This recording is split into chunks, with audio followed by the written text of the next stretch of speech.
Wedding drama from Am I the A-hole sub. First story is titled, Am I the A-hole for telling my 27 male, fiancé, 28 female, that my theoretical hall pass would be her sister?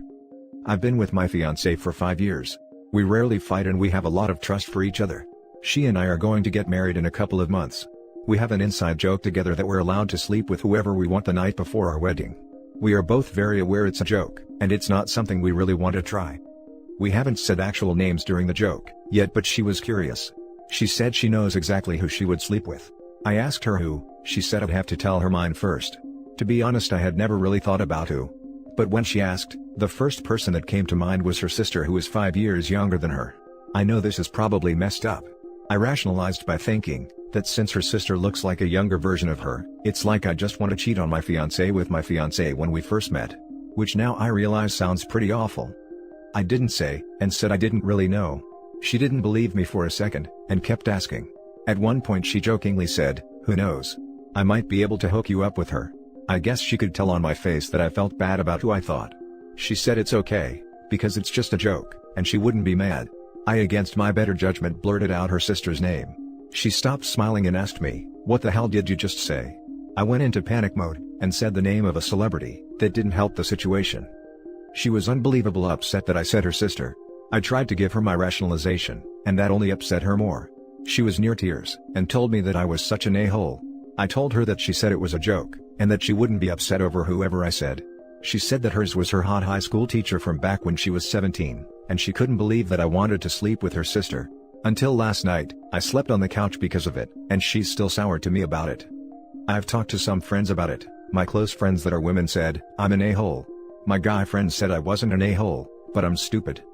Am I the a-hole? Now let's read the top comments.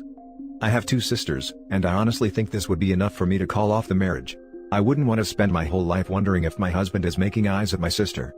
Most of the time when people say these things, they pick a celebrity or someone that it would never actually happen with. Picking someone who you could actually try to sleep with is a huge slap in the face. You two can start counseling, but you can't take those words back. Yay. I'm with you. I don't think I could move forward with the marriage. A basic trust would be broken. I'd feel like second choice. How to screw up a 5 years long relationship, in just under 5 seconds of bad thinking. An enthusiastic handbook of optimistic ideas going south, even before you'll be able to express them. You're the a-hole, marriage already ruined, trust issues raising. This is the kind of situation that the, "Oh no baby what is you doing" meme was made for. Bro. Rip. You're the a-hole. Never the sister. Never ever, ever the sister. She will never forget this. Especially when the reasoning is because she's younger than you. Jesus man. I would honestly not be able to continue the relationship. I would never be able to stop thinking about that. Not enough therapy in the world. Now for the second story. Am I the a-hole for dressing nicer than the bride at my cousin's wedding? I got invited to my cousin's very small wedding, which was last week. I had never met her before the wedding, so I knew it was important to make a good impression. I also have deep insecurities about how I look due to being bullied as a child, so I always need to look as nice as possible when I'm going out, even just to get coffee. I started planning what I would wear immediately. The invite said cocktail attire, and I settled on a tea-length dress I had worn to other people's weddings, with matching colored chiffon shawl and flats, as well as a real pearl necklace and earrings. I didn't buy anything new for this, just did my best with what I have. I made sure my makeup was decent and didn't clash, and made sure to get my hair cut a week before the wedding, so it would look its best as well. Well, I think I was the only one at her wedding that cared about how they looked. Most of the 30 guests were in t-shirts/polos and shorts. I was one of 2 guests wearing a dress. The bridesmaid wore something that looked like it was out of Hot Topic. The groom wore a tuxedo shirt and black jeans. The bride wore, holy hell. The bride wore a custom gothic dress that looked like a purple, red, and black patchwork dress. Her hair was not brushed, and she did black makeup so heavily that you could barely see her face. I was shocked. Several people came up to me during the reception to say that I looked nice, but was upstaging the bride, which was not my intention. The bride herself was quiet the whole night. I tried to get to know her, as that's what she requested, but she wasn't interested. The wedding ended and on my way home, I got flooded with calls from her mother and new husband that I was a horrible person for dressing like Grace Kelly and going out of my way to make the bride feel ugly at her own wedding. I didn't. I just can't go somewhere, especially to what I thought was a formal event, looking less than my best.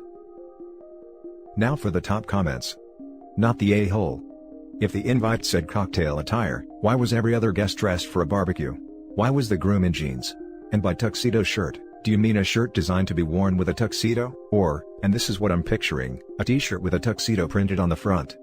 You were definitely dressed appropriately in my opinion. I'm not fancy enough to know whether T-length dresses are too long for cocktail attire.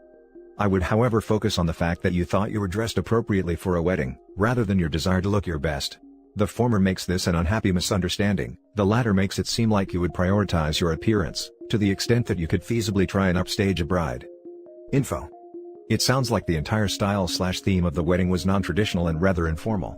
Was this communicated to you beforehand? The invite said cocktail attire, which I know a T-length dress is too long for, but I thought it would be okay. T-length is usually fine for cocktail. And as the scholarship kid in a private school, I know my dress codes. Not the a-hole. The invite said cocktail attire. You wore cocktail attire. It seems like the bride and groom have an entirely different version of this concept, which was on them to communicate, especially to people who weren't in their close immediate circle. You said you never met this cousin before the wedding, so maybe it's best to go back to this type of relationship now. Seems drama. Perhaps they meant cocktail attire ironically. Otherwise this story makes no sense. Not the a-hole. Where in the world is cocktail attire only t-shirts and shorts? Did you get a separate invite or what the hell? How are you the only one who assumed cocktail attire actually meant cocktail attire? They must have confused cocktail with bar. Now for the last story. Am I the a-hole for refusing to let my brother and sister-in-law use my work benefit for a free honeymoon? My firm pays for a 1-week trip to Hawaii for associates every year, flight plus condo paid for. I've gone 3 times now, and it's amazing. It's definitely the best perk at my workplace. This year though, it's obviously not available. The firm pays for 2 people, I don't have a significant other, so sometimes I will just take a friend or family member with me. The first year, I went with my mom, the second year, I went with my dad, and the third year I went with a friend. Last summer, my brother and sister-in-law got married. When they were wedding planning, they asked if they could use my work-paid vacation for their honeymoon. Their plan was for both of their flights to be paid for by my work, and my sister-in-law would fly under my name, and then they'd both use the company condo. I'm very sure that wouldn't be allowed, since the benefit is for the mental health of associates, not their family's honeymoon. Their other plan was for me to book my vacation during their honeymoon, take one of them with me as my guest, the other way would pay for their own ticket, and then both of them would live in the condo, and I'd have to pay to stay in a hotel myself. My brother said that since I took my mom and dad before, it was his turn now. They also said that I'd easily afford to pay for a hotel/my own vacation that year, but they wouldn't be able to. I said no, because I get very few vacation days, and I didn't want to use them up like that. I get 15 days personal time off, but trying to take a day off is so difficult in my line of work. Especially consecutive days off. This would eat up 7 days of my PTO, even though I wouldn't even want to go at that time and I'd just be mucking around. I'd have to plan one of my very rare vacations around them, plus pay out of pocket for something that originally could have been free. I'm also certain my firm would frown upon me using work benefits this way. Plus, this may set a precedent for their future special occasions. I don't want this to become a permanent thing. They were furious, and threatened to uninvite me from their wedding, but they didn't go through with it. They started saving up to go to Hawaii as a belated honeymoon, and had booked a trip this summer, but was cancelled due to global situation. Now they're directing their anger back at me, saying that if I had just helped them out to begin with, they wouldn't be in this position, and that I should let them use my benefit whenever we're allowed to travel again. Also, before anyone asks, I don't have a good relationship with my brother. I don't think they're the worst human beings alive, but I don't like being around them. We have a lot of serious political disagreements, and he's always trying to get money from me. When I was struggling, he had a "that's your problem" attitude and never once went out of his way to help me out. That's why I don't feel inclined to do this favor for them. He thinks I'm the a-hole, and my mom is suggesting I just concede for 1 year to smooth things over. Am I the a-hole? Now for the top comments. Not the a-hole. They were okay to ask and for you to refuse, but threatening to uninvite you from their wedding for not complying is harsh, and a bit childish. You're probably right. If your work found out, you could have been in trouble or worse, sacked. If they continue to make you feel guilty, tell them it's not your job to pay for their honeymoon, nor should you risk your job for them to have a vacation. A honeymoon is in essence that, a vacation. Best of luck. I'm also pretty sure pretending to be someone else on your plane ticket is a big no-no in the eyes of DSA, and possible crime. Also, if the work find out she's giving her package to their family, they could revoke her from ever using it again. Not worth the risk. That's what I was thinking. Was sister-in-law going to try to use a fake ID or something? not the a-hole. You don't need this much context to get an AITA determination. Either way that you do it, you are breaking the rules, and possibly some laws. Remind them that it's your benefit. They are free to work toward that same vacation, if it's so important to them. Not the a-hole. He wants to get married, he wants a honeymoon, then he should pay for it. Anyways, your job could really be upset by it and take that benefit away. Don't cave in.